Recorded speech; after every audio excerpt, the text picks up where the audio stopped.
I haven't had very many days lately where I don't feel good. I'm always feeling pretty good. But I was thinking, sometimes a wave will come at me where I want to surrender to self-pity. And you have to give yourself the allowance, the permission to not feel well.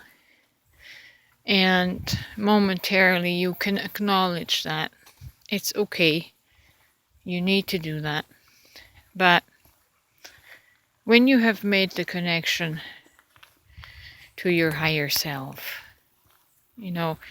it's really similar as when we place our faith in God, but there's a slight psychological nuance and difference. In placing your faith in God, in your awareness, God is another being outside of you, like a father or mother consoling a child. There is a gap in the psyche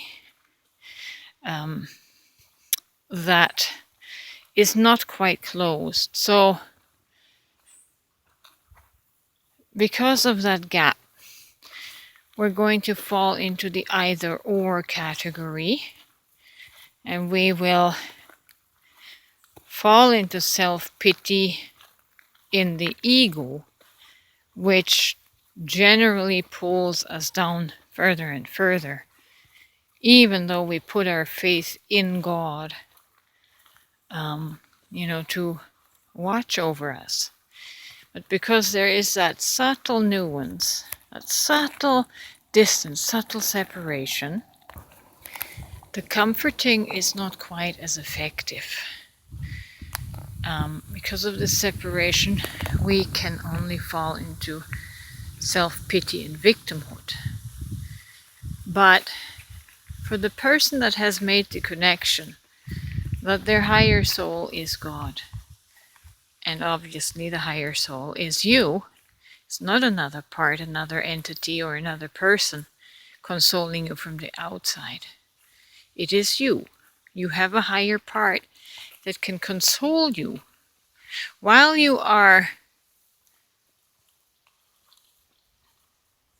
falling into self-pity. But your higher self is going to pick you up and cradle you like a mother.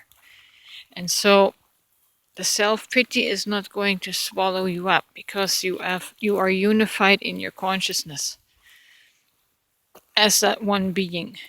You can, like a mother, as your higher self, like a mother, you can allow the little child to have that crying spell, to have that spell of sadness, while in the one consciousness you also have the comfort of your higher self cradling you. You are never alone. And I have found that when I was a believer in God as a separate entity, that feeling of being never alone, it was there part of the time, but because I couldn't connect to myself, to my higher self, it wasn't permanent. And so I had ups and downs and ups and downs and ups and downs with self-pity. And I just find it so much easier now to not beat myself up when I, have frustrating days or sad days. I can look upon myself with pity. I can look upon myself with compassion. I can look upon myself with great love. And usually that picks me up right away, and I pull out of it. So the balancing of my emotional self and my higher self the union of that is really helping me become a more stable person.